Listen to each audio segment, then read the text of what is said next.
2 Pierre 1, 2 Pierre 1, verset 20 à 21, nous lisons la parole du Seigneur. Amen. Sachez tout d'abord vous-même qu'aucune prophétie de l'Écriture ne peut être un objet d'interprétation particulière. Amen. Car ce n'est pas par une volonté d'homme qu'une prophétie a jamais été apportée. Amen. Mais c'est poussé par le Saint-Esprit que des hommes ont parlé de la part de Dieu. Amen. Notre Dieu, notre Père, c'est toujours un moment solennel pour nous de nous tenir, Seigneur, devant toi et de lire ta parole. Et c'est toujours un moment très difficile pour un homme, lorsque l'occasion lui est donnée, de s'adresser à ses frères, à ses sœurs de ta part. Seigneur, je suis un mortel, l'homme dont les lèvres sont impures. Je suis né avec le mensonge, conçu dans l'iniquité. Seigneur, il n'y a rien de bon. Voici, je vais me lire une portion de ta parole. Seigneur, je te prie maintenant que toi-même tu viennes et que tu nous parles au travers de ta parole. Comme ce passage vient de le dire, Seigneur, il est clair. Jamais la volonté d'un homme, une parole a été donnée. Et aucun homme aussi ne peut, par son intelligence, se mettre là pour parler à ton peuple. Seigneur, ferme ma bouche, ô Dieu, pour ce qui est de ma connaissance. Et ouvre-la, Seigneur, pour ta propre volonté. Parle-nous ce soir, communique-nous ce que tu veux que nous sachions, afin que, Père, notre marche soit meilleure avec toi. Car nous te le demandons dans le nom de Jésus-Christ. Amen. Amen.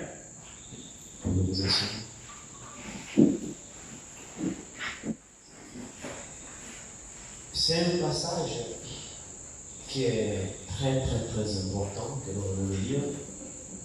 Et il est formel, il est catégorique. Ici, c'est l'apôtre Pierre qui le dit très clairement. Sachez tout d'abord vous-même qu'aucune prophétie de l'Écriture, aucune, donc de la Genèse jusqu'à l'Apocalypse, tout ce que vous voyez, dès la première lettre de la Genèse jusqu'à la dernière lettre de l'Apocalypse, c'est inspiré par Dieu. Il n'y a pas la pensée de l'homme là-dedans. Amen. C'est un livre scellé, c'est un testament. Il dit ici, sachez, l'apôtre Pierre fait bien de nous le rappeler. C'est vraiment important pour notre entendement. Sachez, je pourrais dire, sachons, ce soir, nous tous ici présents, que nous sachions que la Bible que nous tenons dans nos mains, que les Écritures que nous lisons tous les jours, tu lis ça chez toi, tu ouvres la Bible, tu lis. Pierre dit, sache ceci, que je sache la même chose, que tu saches la même chose, que ce que nous lisons ici, c'est la parole de Dieu. Alors il est écrit, sachez tout d'abord vous-même qu'aucune prophétie de l'Écriture ne peut être un objet d'interprétation particulière. Scofield dit ceci dans ses commentaires au sujet de cela. Il dit, aucune prophétie ne peut être un objet d'interprétation particulière.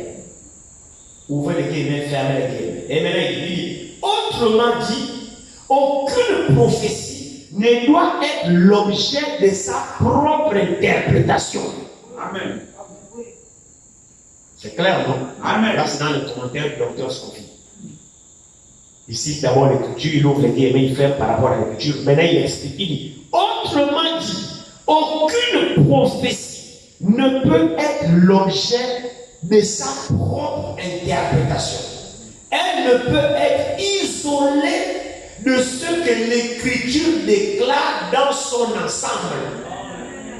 En d'autres termes, il n'est demandé à personne, il n'est autorisé à personne de prendre un verset biblique, de l'isoler des autres et donner sa compréhension et d'en faire un enseignement, une doctrine.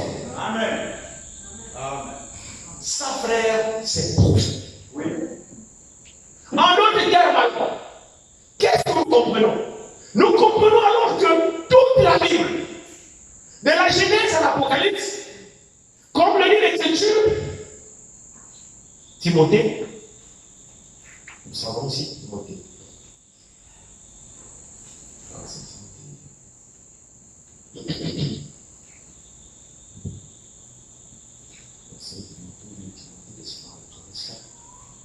dit toute écriture est inspirée. Vous pouvez m'aider, hein?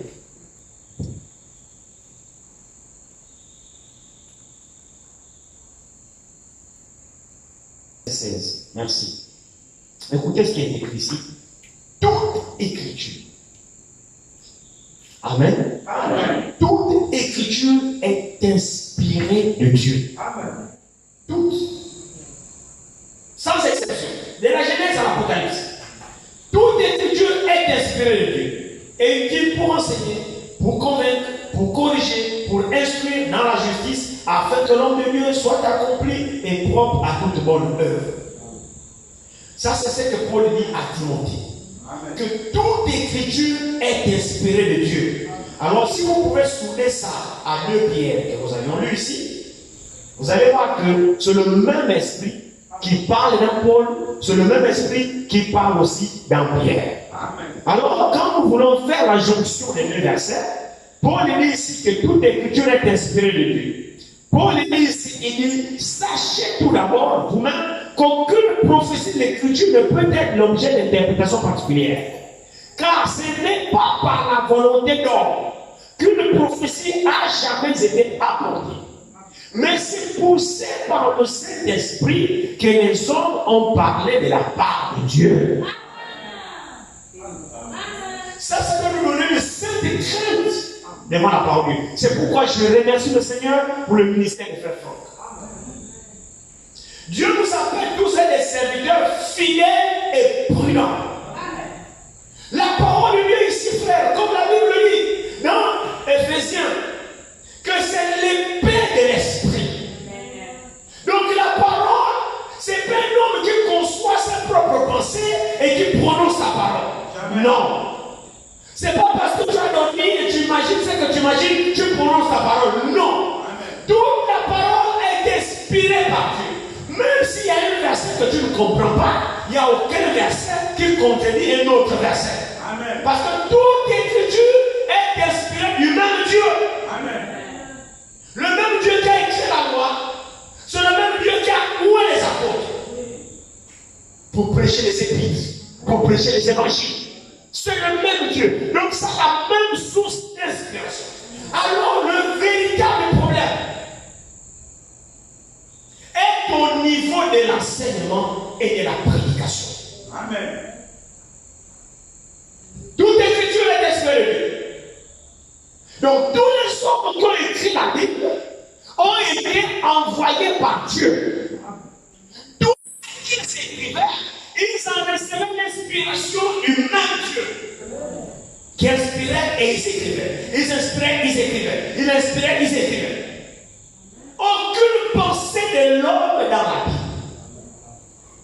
Aucune pensée de l'homme, d'un théologien, de qui que ce soit, ne se trouve dans la Bible. Tout est inspiré. Alors, si tout est inspiré par le même Dieu, alors il dit, le ciel et la terre passeront. Prenons Luc 24. Pardon, Matthieu 24. Matthieu 24. Je pense.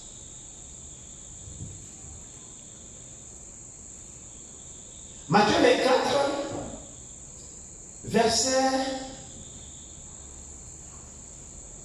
35. Jésus parle ici. Il dit, le ciel et la terre passeront. Mais mes paroles ne passeront point. Alléluia. Amen. Jésus déclare, le ciel, il peut passer s'il veut. La terre peut passer si elle le désire. Mais ce qui est sorti de ma bouche, moi Jésus, ne passera pas sans que cela ne soit accompli. Amen. Mon frère, ma soeur, ce qui est écrit ici, que tu crois, que tu ne crois pas, ce qui est écrit ici trouvera son accomplissement. Alors je t'exhorte simplement de croire, d'arrêter de raisonner, ni de discuter. La Bible dit, ne retranche rien, n'ajoute rien, même si tu ne comprends pas, laisse ça comme ça. C'est juste. La Bible, c'est la parole de Dieu. ce qui est écrit ici est vrai et cela s'accomplit. Regardez. Allons-y dans Josué, je crois. Josué déclare quelque chose ici.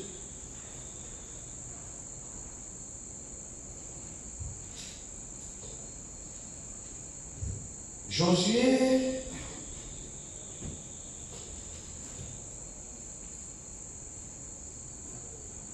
Josué 21, verset 45. Josué 21, verset 45, nous dit ici, de toutes les bonnes paroles que l'Éternel avait dites à la maison d'Israël, aucune ne resta sans effet. Tout s'accomplit. Prenons Josué 23. Verset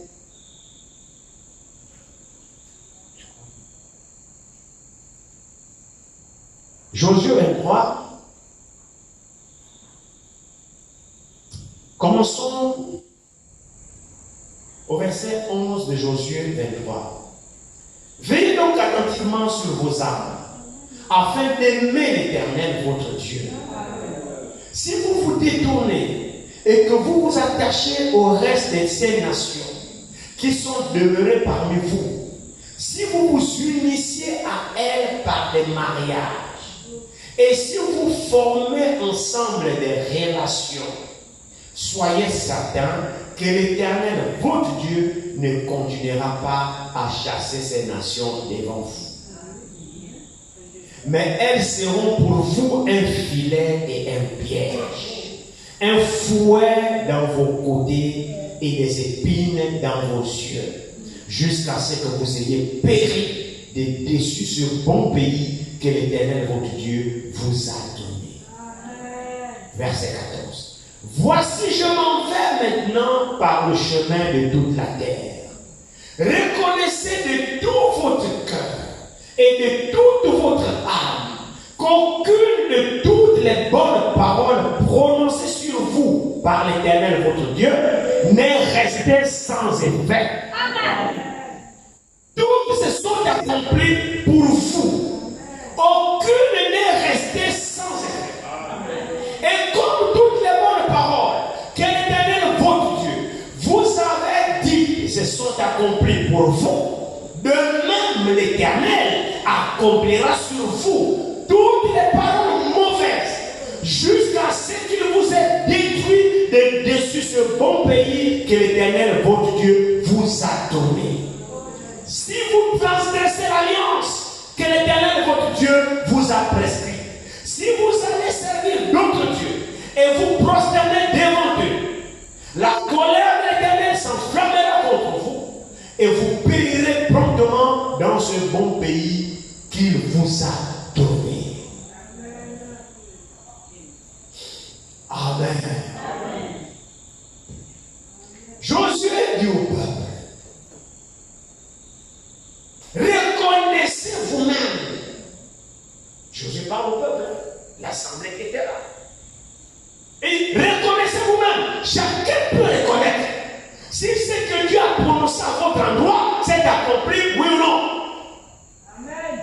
Je vous laisse à votre conscience. Reconnaissez vous-même. Si ce que Dieu a prononcé à votre sujet s'est accompli, oui ou non.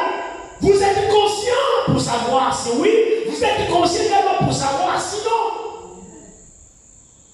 Maintenant, Josué dit, et là ils sont, le peuple qui a sorti d'Égypte est maintenant en possession de l'héritage que Dieu leur avait promis depuis, que Dieu a fait la promesse à moi. Le peuple est allé à l'esclavage, et au bout de l'esclavage, le peuple est sorti par Moïse. Le peuple en sorti par Moïse, ils ont été rebelles, malgré qu'ils ont vu l'accomplissement, la présence, la puissance de Dieu. Jusqu'à ce que ceux qui sont sortis de l'esclavage, Dieu, ils ont tenté Dieu la 10e fois à Kadesh. Dieu a dit, vous n'entrerez plus. La nouvelle génération va entrer. Ils sont tous morts dans le désert. La nouvelle génération est entrée avec Josué et Caleb.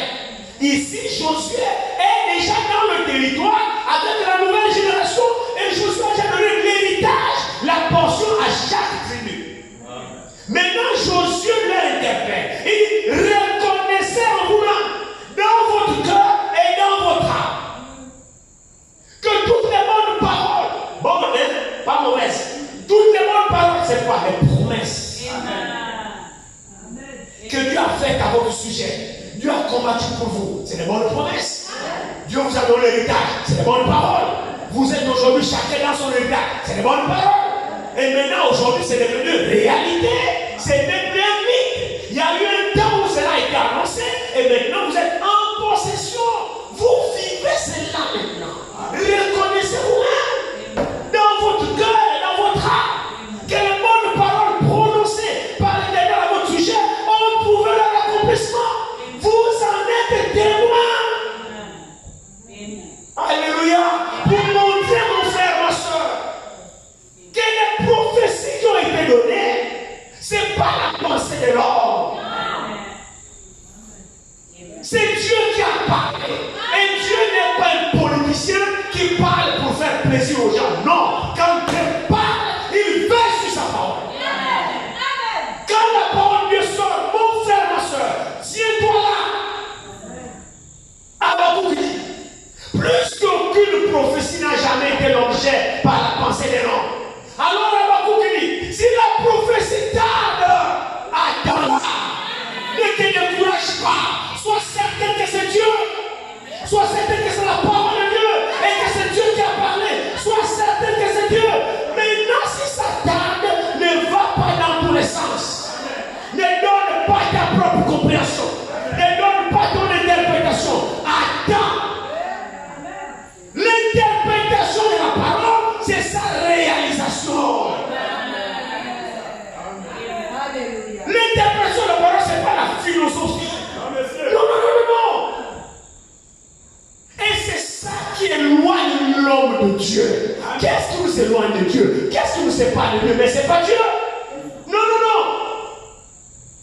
C'est toute la parole qui a été prononcée.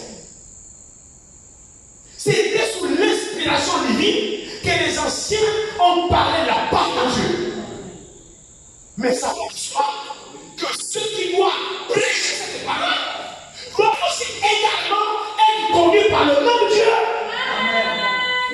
C'est là où vient la problématique. C'est là où vient le désordre. Le désordre ne vient pas des Saintes Écritures. Non, elles sont parfaites. De la Genèse, après tout est parfait. Parce que ça c'est même inspirateur. C'est Dieu.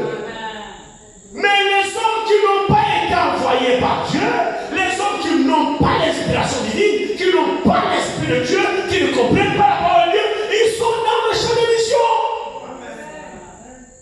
Et ils essaient d'apporter cette parole par leur intellectualisme.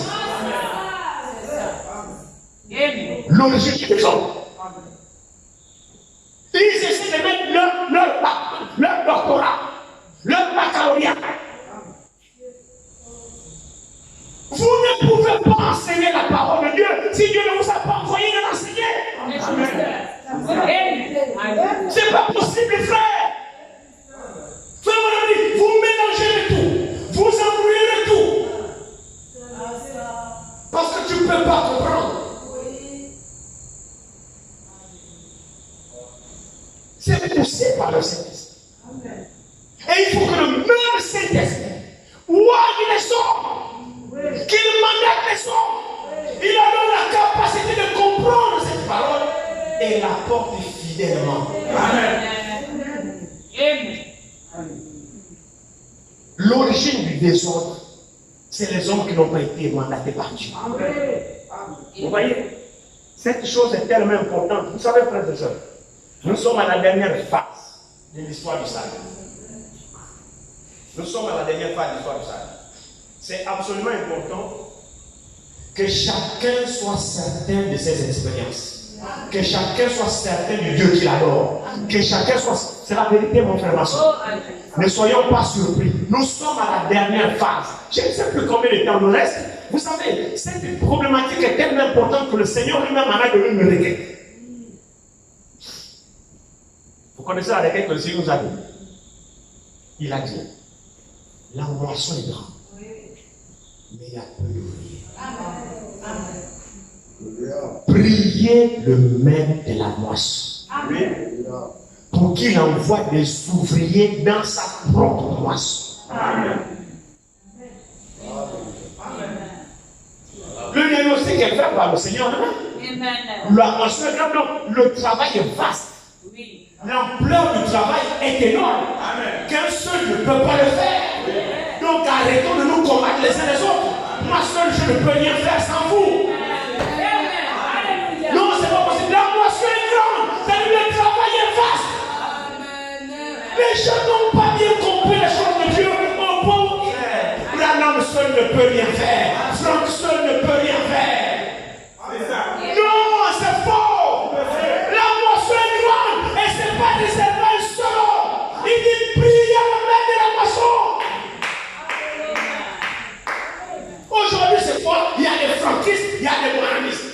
La même manière qu'il y a des tape boys au niveau du message, il y a des tape boys au niveau des frères francos. C'est le même esprit. Mais c'est vrai si vous ne le savez pas. Amen. Il y a des frères aujourd'hui qui disent non, de même que les moralistes disent personne n'est libre de prêcher, on écoute la bouche autorisée, le prophète lui-même, on ne met que les barres du prophète. Il y a aussi cette tendance chez ceux qui font frère. Oui. C'est la parole. Serviteur fidèle et prudent, ainsi de suite. Matthieu 24, 45, on écoute que Matthieu 24, 45, on met les bancs des frères francos. Personne aussi n'est plus libre de prêcher, il y a des francs. Mais pourquoi vous condamnez les moralistes? C'est ça. Frère, mon ami, la casserole ne peut pas dire à la marmite qu'elle est sale, parce qu'elle est deux vont au feu. Amen. Amen. Tu ne peux pas condamner des gens qui écoutent frère Mana, dans lesquels les banques, et toi tu écoutes Franck dans les banques. Bon, entre ceux qui écoutent Franck et ceux qui écoutent Branham, et tu écoutes les banques de Franck et les banques de Branham, entre les deux là, qui peut condamner l'autre. C'est le même esprit. Amen. Le même esprit. Les adorateurs de Franck, les adorateurs de Branham. Oui. Pourquoi? Dieu m'a compris. Amen. Franck seul ne peut pas faire ce travail. Amen. Il ne peut pas. Lui-même bien, je ne suis pas le seul. Amen. Lui-même bien, il n'est pas le seul serviteur fidèle et prudent. Merci. C'est Franck lui-même qui dit ça. Amen. Vous lisez les lettres, oui ou non? Il dit il n'est pas le seul serviteur fidèle et prudent. Il dit tout le monde est serviteur fidèle et prudent. Mais sauf que chacun a sa place. Alléluia. C'est ça qu'on n'arrive pas à comprendre. Moi, je ne prendrai jamais la place de Franck. Je n'oserais même pas le comparer à Franck. Non. Mais j'ai ma petite portion. Franck ne vient pas ôter ma place. Je crois ça. Chacun a sa place. On a fait des hommes mandatés par Dieu pour faire le même travail. Amen.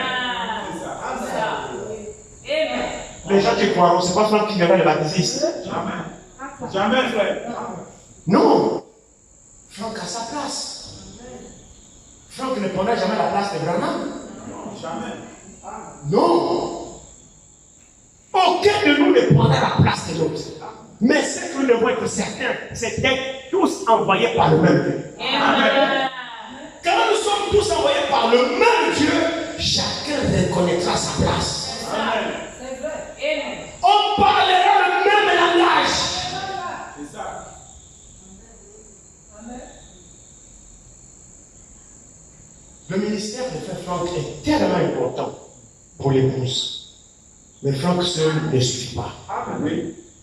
Amen. Et Franck n'est pas le prophète. Amen. Non. Le prophète, c'est le prophète. Amen. Franck, c'est Franck. Amen. On avait besoin du ministère prophétique. L'écriture dit ici, allons-y dans l'Apocalypse.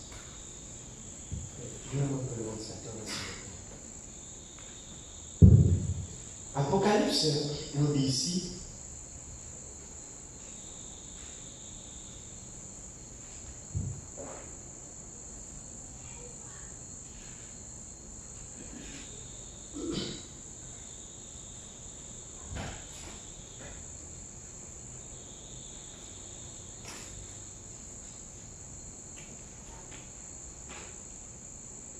Apocalypse, chapitre 1, à partir du verset 19. Écris donc ce que tu as vu, et ce qui est, et ce qui doit arriver ensuite.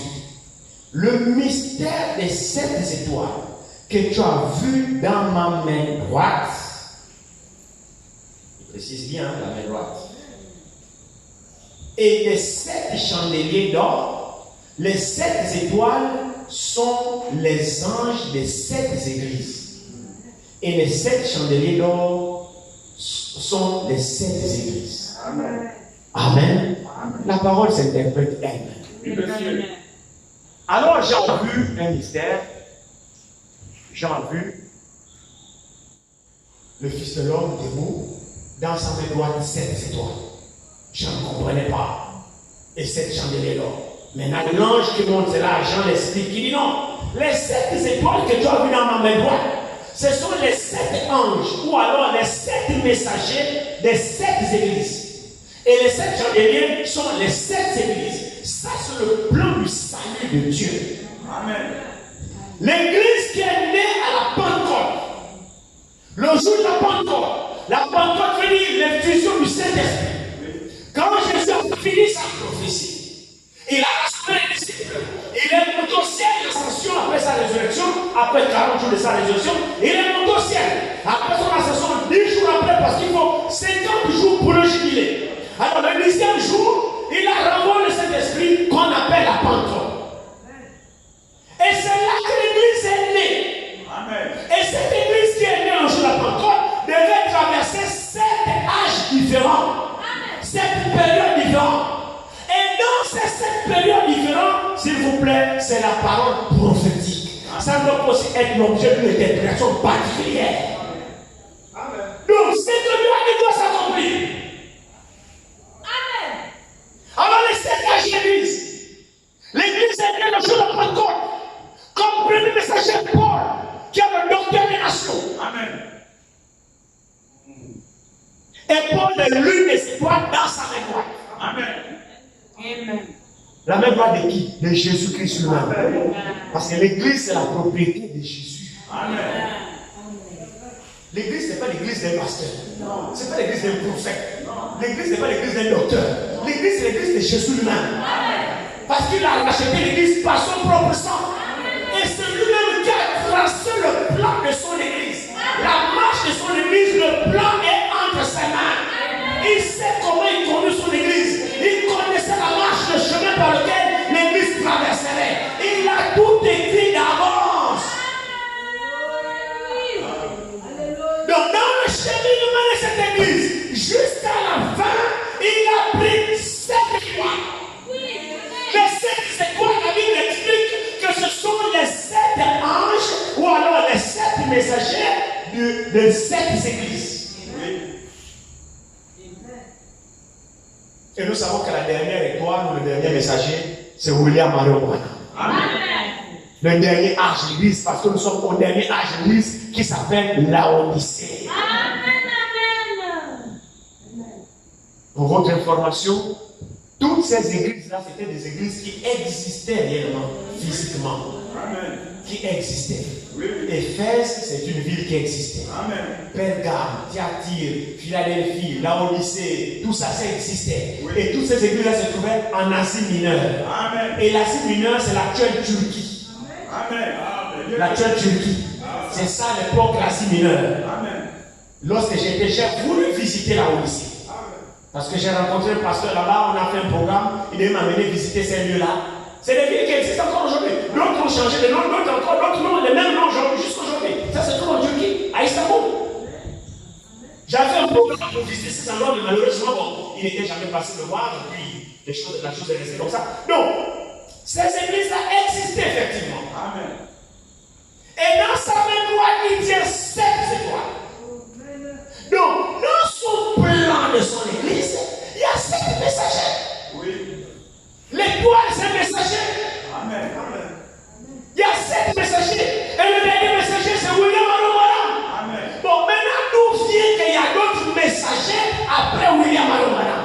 Jamais. Frère, vous devez écrire une autre Bible. Amen. C'est ça. Amen. Comme dit frère Franck, s'il y a un 8e messager, soi-disant les gens qui réveillent l'épouse, les gens qui vont créer l'autre réveil, mais vous trouvez quelle promesse dans la Bible où un homme va réveiller l'épouse? Jamais. D'abord, arrêtons sur le mot réveil. Amen. Qui connaît qu'est-ce qu'un réveil?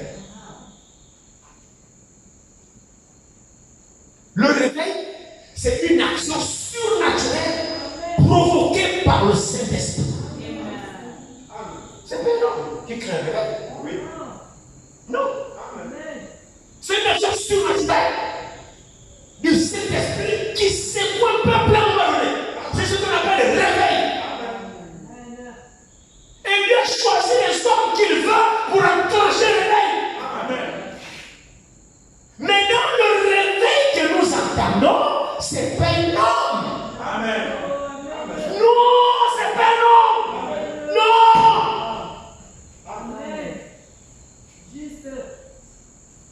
Aujourd'hui, non, le message de Branham est passé. C'est maintenant un certain Kakou Philippe. Jamais. Après, c'est pas Kakou Philippe. Un certain bras parfait.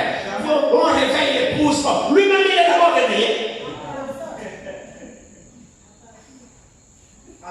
Non, frère, non. Non. Tout ça, ce sont des interprétations particulières. Et chaque interprétation particulière donne la mort. Il n'y a pas de vie dans les interprétations particulières. Non, Dieu ne se retrouve pas dans l'interprétation que toi tu donnes de sa parole. Et ça crée cette histoire-là. Divise les faits. Ça crée des divisions, ça crée des camps. La fête de Abraham a fait là, a divisé Franck et Barnier. Oh, Barnier était un grand apôtre de l'Afrique francophone. C'est lui qui a sillonné toute l'Afrique francophone. Il a dormi dans ma maison sombre, maison blanche. Il est alors la tribu des Noirs. Barnier, le Suisse blanc, il a dormi dans ma maison en planche bourrée de moustiques. C'est vrai. Un véritable apôtre de Dieu. Amen. Mais encore le séducteur, et comme sa vision était déjà trouble, il s'est laissé emporter par ce séducteur bras parfait, soi-disant qu'il a le cri de nuit. Et où est-ce qu'il en est aujourd'hui avec son cri de nuit? Il a réveillé qui? Et combien? N'est-ce pas, les gens sont tous dans le même état? Oui. Les gens ne comprennent pas. Priez avec la passion. La moisson est grande. Il faut des ouvriers mandatés par Dieu lui-même. Que Dieu donne la compréhension de la parole et qui vous parle au nom de Dieu.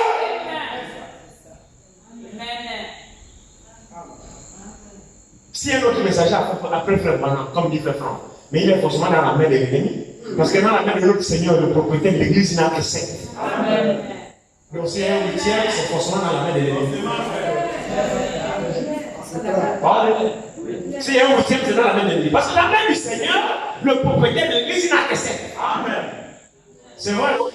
Ils sont dans sa main droite. La main droite signifie la toute puissance de Dieu. Donc si vous voulez la volonté de Dieu, la lumière de Dieu, la révélation de Dieu, la puissance de Dieu dans un âge, c'est au travers du messager de votre âge. Vous ne recevez jamais de lumière plus que le messager de votre temps. N'allez pas en dehors du plan divin. Il n'y a personne qui a plus de révélation que le messager de son âge. Parce qu'il était dans sa main droite. C'est celui qui a ainsi dit le Seigneur de l'âge. Alléluia. Vous voulez dans la parfaite volonté de Dieu pour votre temps, vous ferez mieux de recevoir l'étoile de votre âge. C'est lui qui assiste au conseil de Dieu pour son temps. C'est lui qui a siégé au conseil de Dieu pour son temps. C'est lui à qui Dieu a donné. Mais c'est la vérité, frère. Observez dans l'Apocalypse. Écrit à qui? À tout le monde. Écrit à qui? À tous les ministères. Écrit à qui? Vous avez fait des annonces? Non. Écrit à l'ange. Respectons la parole. Écrit à l'ange. Donc la lettre est adressée à l'ange. Et l'ange est le seul à pouvoir l'interpréter dans un âge. Amen. Vous ne recevez jamais dehors, il peut nous arriver. Oui. C'est pourquoi Franck n'a pas de message. Amen, monsieur. Non. Amen. Mais Franck a un ministère particulier. Amen. Dans la révélation que nous avons reçue, le prophète que Dieu nous a envoyé, c'était un prophète puissant. Oui, je vous le dis. Amen. C'est un prophète allongé à la trempe de Paul. Amen, monsieur. Hein? Amen. C'est pas n'importe quel prophète qu'on a reçu. Non. Et en plus, il a reçu le ministère messianique. Je suis dans le forum. Aujourd'hui, c'était un grand débat dans le forum. Je suis en train de lire. Ils sont en train de s'embrouiller. Alors, une question. Un pasteur là qui est vraiment vicieux. Il bombarde toujours des questions compliquées pour faire réagir les gens. Alors, parmi la question qu'il a posée dans le forum, il dit Malachie 4, 5 et Apocalypse 17. Quel est le rapport qu'il y a entre Malachie 4 et Apocalypse 17? Quel est le rapport? Qui s'accomplit avant l'autre? Oh là là! Et là, il fallait entendre la pluie des interprétations. Vraiment. Si vous êtes dans ce forum, vous allez rire jusqu'à. J'ai ri. Mais que Dieu nous accorde la grâce. Amen. Et là, il y a des grands docteurs qui ont sorti leur plume, les révélations. Je dis, ouais, ça c'est des vraisamistes. Ouais. Mais toutes les révélations on a mené ici. Alléluia. Amen. Les frères ne comprennent pas quelque chose. Les frères n'ont jamais compris l'histoire d'Apocalypse 10. Et tous qui intervenaient, personne n'a même le moindre respect pour la parole de Dieu. C'est vraiment grave. C'est vraiment grave. Regardez ce qui est écrit. Regardez ce qui est écrit dans l'Apocalypse. Déjà, pour que nous puissions comprendre les choses, aucune écriture, j'insiste, ne peut être l'objet d'une interprétation particulière. Amen. Interdiction. Parce que la Bible, c'est la prophétie. Amen.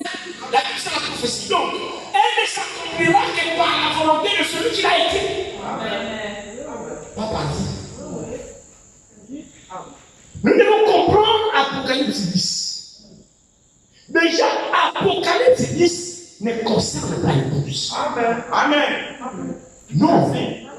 Non, frères et sœurs, non.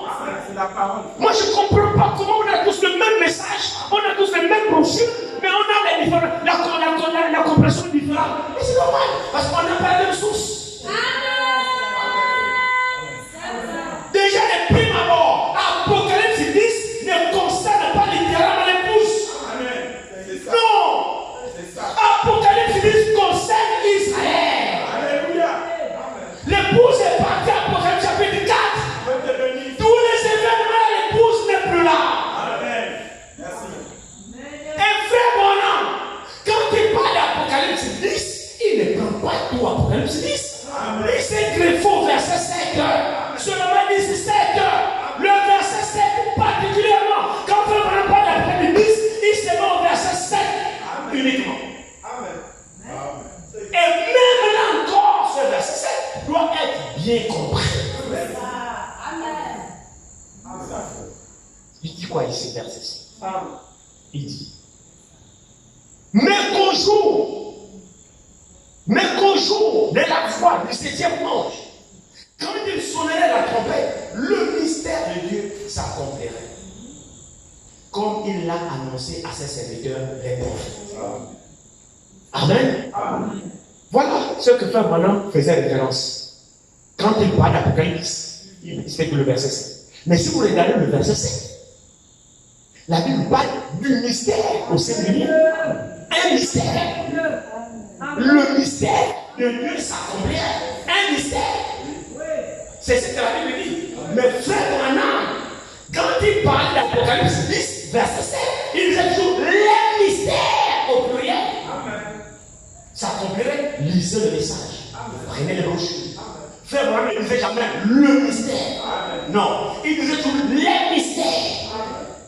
Et quand vous prenez Vous prenez M. Esseler, là-dedans, le mystère qu'il a révélé, le retour de la colonne de feu, la grâce dans sa vraie signification, le mystère de l'épouse des gentils et des nations, l'épouse des gentils et Israël unis ensemble dans un corps, le mystère de la translation des saints, le mystère de l'enlèvement, le mystère de beaucoup de mystères au total 17. Donc ces mystères-là, il les a attribués à Apocalypse 17, que l'ange d'Apocalypse 17 révélerait tous les mystères au pluriel. Au pluriel. Et il est prophète. Amen. Alléluia. Il est prophète. Il était en droit de s'attribuer le verset 7 de l'Apocalypse. Parce que la même mission que Frère Branham fait pour l'Église des Nations, c'est la même mission que l'ange réel d'Apocalypse 17. C'est un ange céleste qui a réellement la trompette. L'ange là existe. Il sonnera vraiment la trompette, mais pour Israël. Les frères, quand ils parlent de ça, ils oublient même qu'il y a un ange réel, un ange céleste qui a la trompette et qui proclamera en Israël la trompette. Pour qu'Israël reconnaisse le mystère de Dieu qui est Christ, qu'ils n'ont pas reçu quand il était venu sur la terre, parce qu'ils l'ont crucifié. C'est le mystère de Romains 11, verset 25. Une partie d'Israël est tombée dans l'adoucissement. Paul dit, je vous dis un mystère. C'est l'un des mystères révélés. Une partie d'Israël est tombée dans l'adoucissement jusqu'à ce que la totalité des nations, des païens soient entrés. Après, tout Israël sera sauvé à la proclamation du 7e ange. Pour Israël, le mystère de Dieu a toujours été Christ. C'est-à-dire, Dieu voilé dans une chair humaine. Christ est la révélation du mystère de Dieu. C'est pourquoi ce que nous avons lu mercredi, vous vous souvenez, pourquoi garde-tu notre esprit en suspens? Vous vous souvenez de mercredi? Les Juifs ont posé la question. Dis-nous, pourquoi tu gardes notre esprit en suspens? Si tu es le Messie, dis-le non. Tout juif sait que le Messie c'est Dieu. Tout juif le sait. Alors Jésus était Dieu. Dans la chair manifestée. Et les Juifs le savaient. Alors le mystère de Dieu a toujours été Jésus. Mais les Juifs ne l'ont pas reconnu. C'est pourquoi ils l'ont tué. Mais ne vous en faites pas. C'était dans le plan de Dieu. Parce que Dieu commence avec Israël, il termine avec Israël. Alléluia. Alors là où il a commencé, c'est là où il va terminer. Alors quand on a commencé en Israël, il ne pouvait pas achever. Parce que si Israël le reconnaît, nous on n'a plus de place. Nous devons comprendre le plan du salut, mon frère, ma soeur. Toi et moi, on n'a pas de temps. On n'a pas de temps. Il dit, instruisez-vous de la parabole tirée du figuier. Le figuier a toujours été Israël.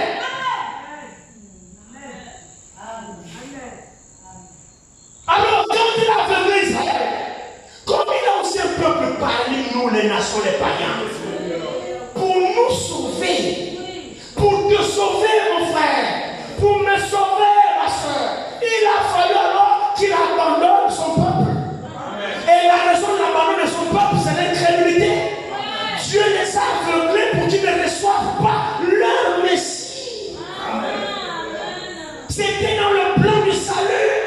Dans le temps de l'aveuglement d'Israël, Dieu va faire un tour chez les nations. C'est pourquoi l'évangile est aujourd'hui chez nous. L'évangile est aujourd'hui chez nous. Alléluia. La grande partie de l'épouse, c'est pour les nations. La grande partie de l'épouse sortira des nations. J'appellerai nation celle qui n'était pas nation, un peuple, c'est celle qui n'était pas un peuple, pour exciter la jalousie de ceux de mon peuple, pour exciter la jalousie d'Israël. Dieu s'est tourné vers nous, que la Bible appelait des païens, des adorateurs des idoles. Mais parmi les adorateurs des idoles, il y a un peuple prédestiné de C'est toi ici, ma soeur. C'est toi ici, mon frère. C'est pourquoi l'évangile est venu à toi. L'évangile est venu à toi. Qu'est-ce que c'est? La grâce de Dieu pour toi. Pour te sortir du paganisme. Et que tu reconnaisses le même Dieu d'Israël qui est venu vers toi. Et maintenant nous sommes à la fin. Il doit retourner vers son peuple. Oui. Il a commencé à Israël, il termine en Israël. Amen. L'évangile est sorti de Jérusalem. Amen. L'évangile doit retourner en Jérusalem. Amen. C'est pourquoi on nous ramène dans l'enseignement de Jérusalem.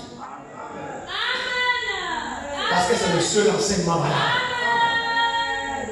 C'est pourquoi il nous ramène à l'enseignement de Jérusalem. C'est là où l'enseignement a commencé. Alléluia. Le véritable enseignement, c'est celui-là. Il ramène notre cœur à la foi de nos pères. Amen. Oui. Donc, frère Branham n'annule pas Apocalypse 17. Non. C'est la double application des mêmes versets bibliques. En tant que prophète, il est aussi ange. Amen. Il est aussi le 7e ange de l'église. Amen. Comme celui-ci est le 7e ange avec la trompette pour Israël. Amen. Frère Branham est le 7e ange de l'église. Amen. Comme celui-là met fin au singulier du mystère pour Israël qui n'apparaît comme Christ. Frère Branham met fin aussi. Qu'est-ce qu'il fait? Tous les mystères qui étaient restés en suspens au cours des âges de l'église. Le péché originel. Alléluia. Amen. Toutes ces choses-là. Frère Branham a la mission de rassembler tout ça au temps du soir et de le révéler à l'épouse. Amen. Pour qu'il n'y ait plus de confusion.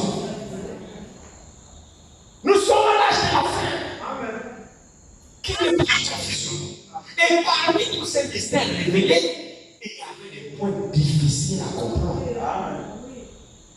Dont les ignorants et les mal affermis tordent le sens pour leur propre ruine, comme le dit l'apôtre Pierre. D'où la nécessité d'un docteur de la trempe de roi de Franck.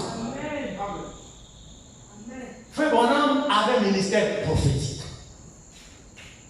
La vision de l'aigle. La parole de Dieu vient au prophète. Il a reçu les grands mystères, la grande révélation qu'il a donnée. Et parmi toutes ces révélations qu'il a données, il y a des choses, il y a des eaux dures à croquer. Il y a des eaux, frère. Reconnaissons, il y a des eaux. Hein? Il y a des eaux dures à croquer. Alors le ministère du docteur qui a fait Franck, Dieu lui a donné la capacité de comprendre ces points révélés par le prophète. Le même esprit. De les prendre et de les ajuster dans les Écritures pour donner raison à la parole. Pour dire que ce que le prophète a dit là, il n'est pas dit cueillir sans l'air, c'est selon tel verset. Ce qu'il a dit là, c'est tel verset. Ce qu'il a dit là, c'est tel verset. Ce qu'il a dit là, c'est telle prophétie. Frère Franck a cette capacité. Reconnaissons-le. Frère Franck a cette capacité, mon frère, ma soeur, de comprendre les points difficiles, doctrinaux, prêchés par le prophète, et le ramener à l'écriture.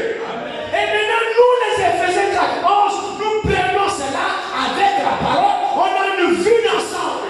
On peut le distribuer au peuple sans problème.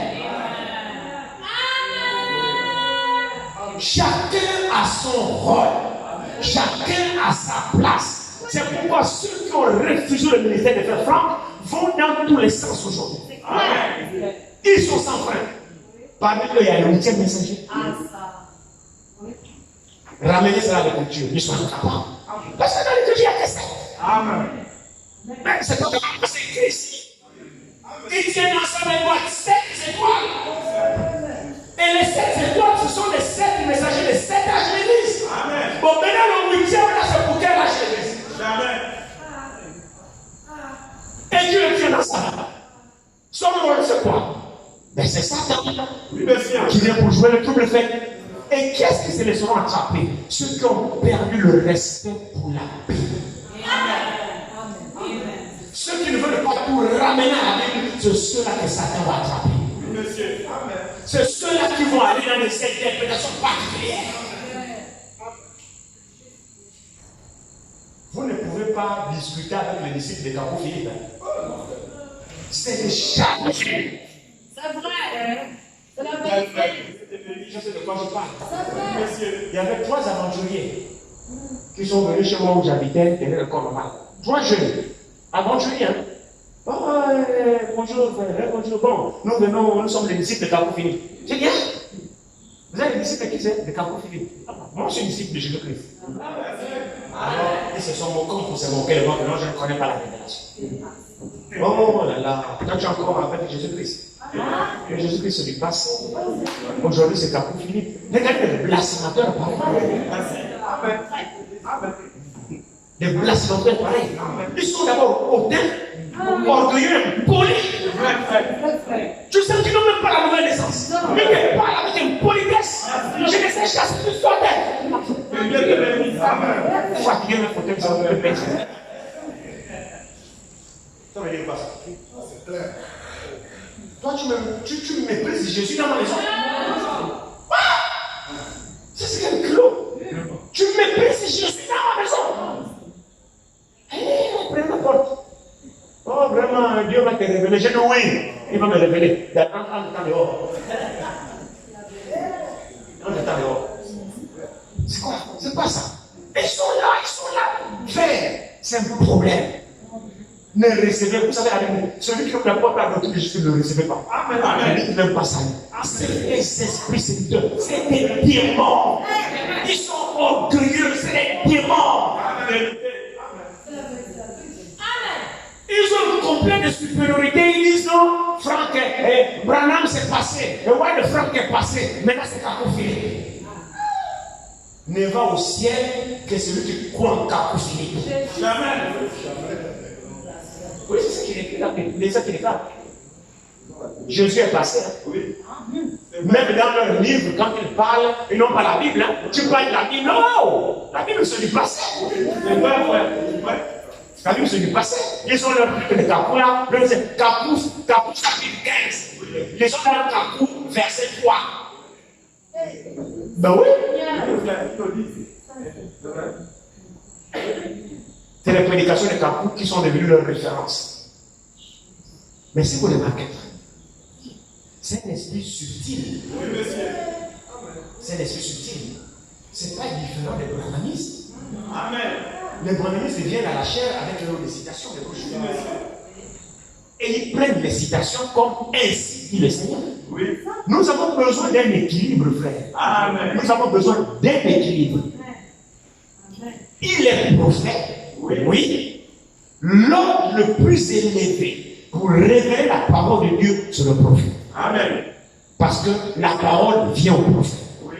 Mais la seule manière pour qu'un prophète doit être éprouvé, c'est par la parole. Vous devez être en équilibre. Je réponds cette déclaration, elle est de faire un amour.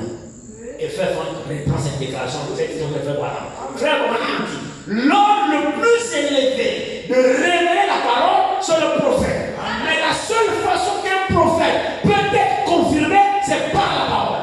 Donc en d'autres termes, la parole vient au prophète et le prophète ne va pas donner la parole. La parole, c'est bien de bénir.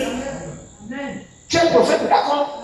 Mais ta révélation doit être scripturelle. Parce que le prophète, c'est la Bible. Le prophète, c'est la Bible. C'est la Bible, le prophète. Donc, ça veut dire un don de prophétie, lorsqu'il vient, quand il annonce sa prophétie, ça doit être conforme au prophète qui est la parole. Donc, vous éprouvez vos prophètes par la parole. C'est pourquoi le frère Branham est un vrai prophète, parce qu'il est parlé en dehors de la parole. C'est la parole d'abord qu'il a annoncé que je vous enverrai Élie. Qui, le grand prophète qui annonce que je vous enverrai Élie, le prophète.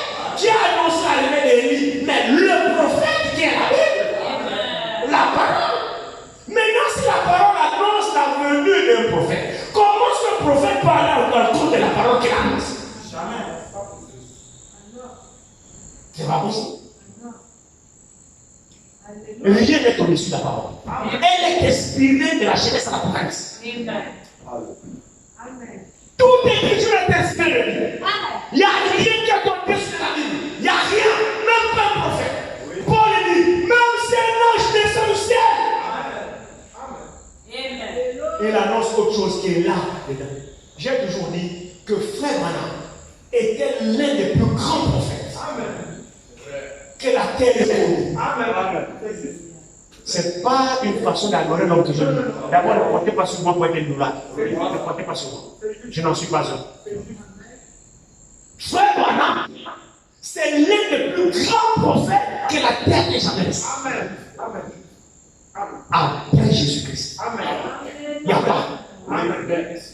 C'est ça. J'ai dit bien après Jésus-Christ, qui est Dieu lui-même. Il n'y a pas. Il n'y a pas. Même pas Moïse. Non. Non. Dieu a donné à ce temps une puissante visitation, frère. Il dit toute ma vie, j'ai voilé la colonne de feu. Oh, la colonne de feu, c'est Dieu lui-même. Toute la vie de Frère Branham, il a voué une voiler la colonne de feu. Et là, c'est là où les branhamistes ne savent pas jouer les équilibristes. Et c'est là où ils traitent de fous. Regarde. C'est même là les débats dans le forum. Oh, Frère Branham, à sa naissance, dans la cabane, la colonne de feu rentrée à visiter, c'est sa mère qui le raconte. Mais frère, la colonne de feu n'est pas Branham. Amen. La colonne de feu, c'est Jésus-Christ. Faites une différence entre Branham et la colonne de feu. Amen. Branham n'est pas la colonne de feu. Non. Non. Et il dit lui-même, dans le deuxième point, qui est le discernement. Et il dit le discernement, jamais, quand ça vient de Dieu, ça ne rate pas 100%. Amen. Et lorsque le discernement tombe, ça va directement être dans l'âme. Il dit, rien, vous n'êtes pas caché devant lui. Amen. Il vous voit nu.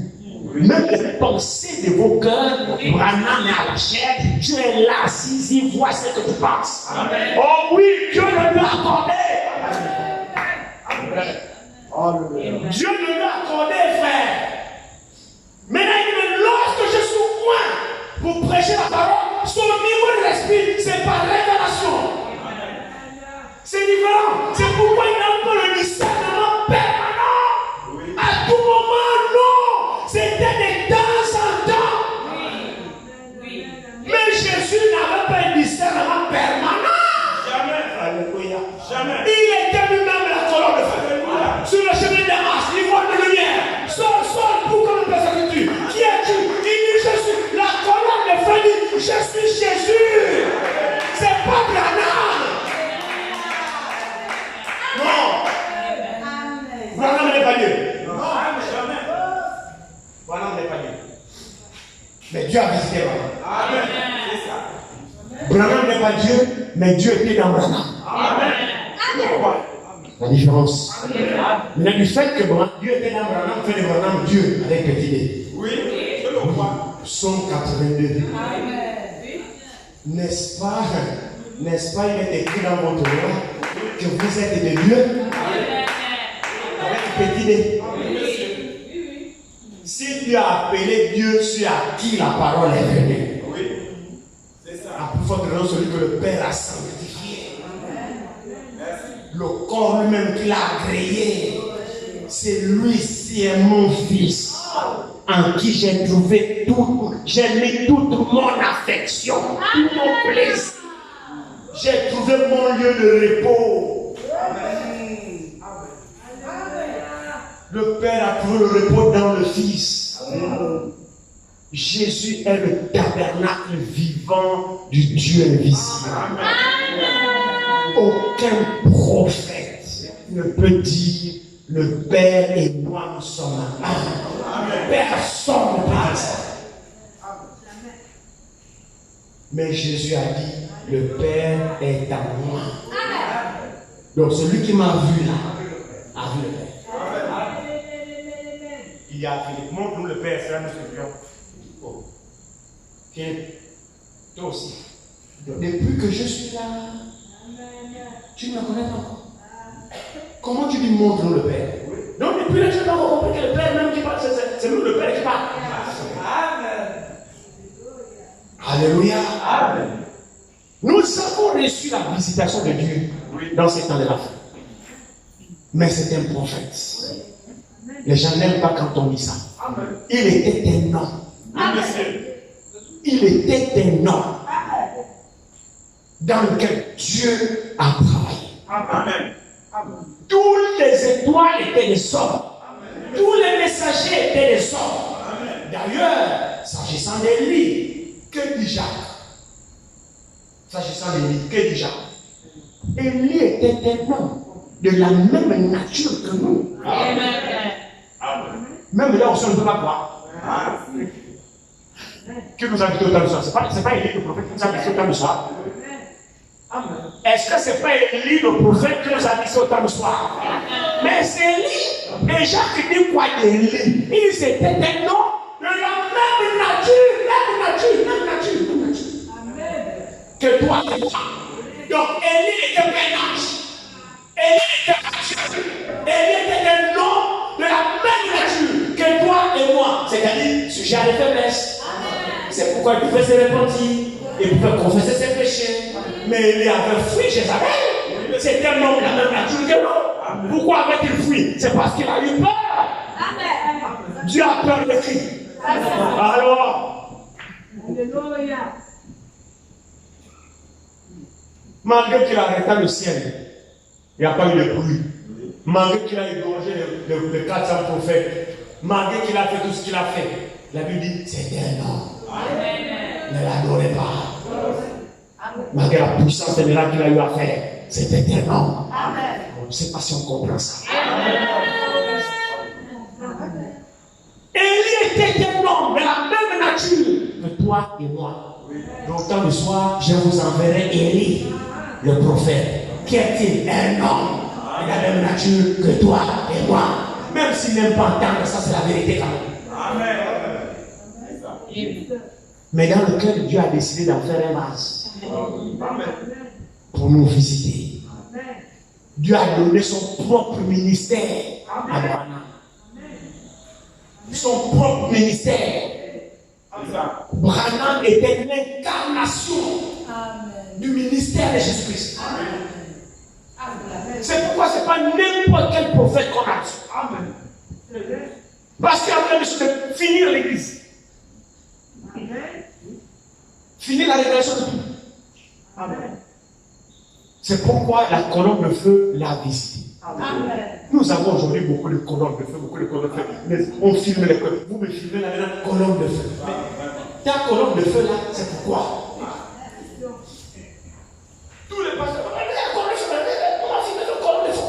L'autre qui la tête, l'autre sort de l'autre, même sur les bouteilles de coca. Il boit le coca, colonne de feu. Il a avec sa femme, il dit, frère, vous n'êtes pas venu, prenez ma femme là, pourquoi il est à côté de ma femme là? Vous me voyez pas la colonne de feu, au milieu de la coca. À quelle occasion? Dans tes Congo, avec ta femme colonne de feu, vous aussi. Vous aussi.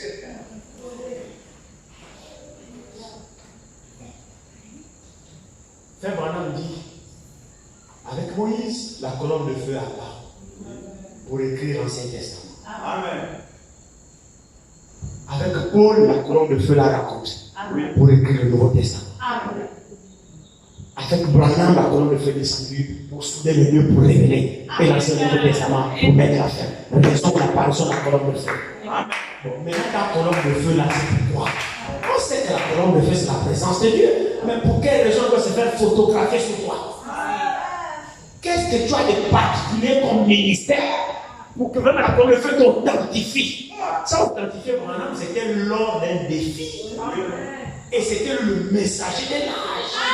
En mettant en doute ses enseignements, on l'a défié. Et Dieu est descendu pour dire que c'est moi qui ai ce tort, pour arrêter la contestation. Donc, toi, c'est pour quel sujet?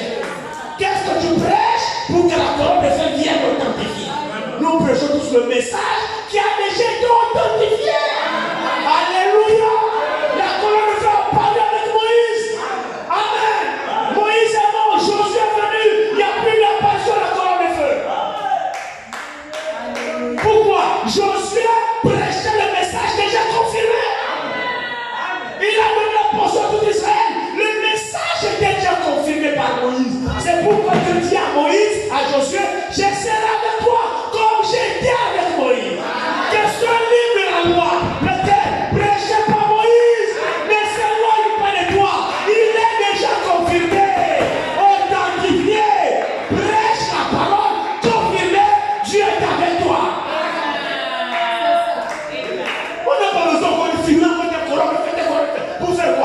ne pourrait battre les gens. Josué n'a pas eu l'apparition de colombe de feu. Est-ce que ça veut dire que Josué n'était pas serviteur de Dieu? Josué n'avait pas Dieu. Mais regardez les miracles que Josué a fait. Moïse a fait. Josué a formé la main le Jourdain. Mais c'est sûr ça. Dieu, c'est même Dieu qui a choisi Josué. Yes. C'est Dieu, le même Dieu qui a appelé Moïse, le même Dieu a appelé Josué. Alors maintenant Josué va dire, bon, pourquoi toi seulement m'as pas trouvé la colombe de feu?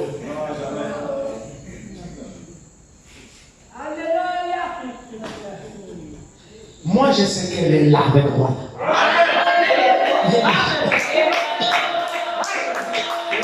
Je vous dis ce qui est vrai. La colombe de feu est là. C'est Jésus-Christ là. Là où la parole est prêchée dans sa vérité, il est là présent. Moi je le vois, mais il n'a pas besoin d'être photographié. Non, quand il viendra, il vous conduira dans toute la vérité. Le signe qu'il est là, c'est la clarté de l'enseignement. Son esprit est là, il nous amène de clarté en clarté. C'est lui qui a dit ça.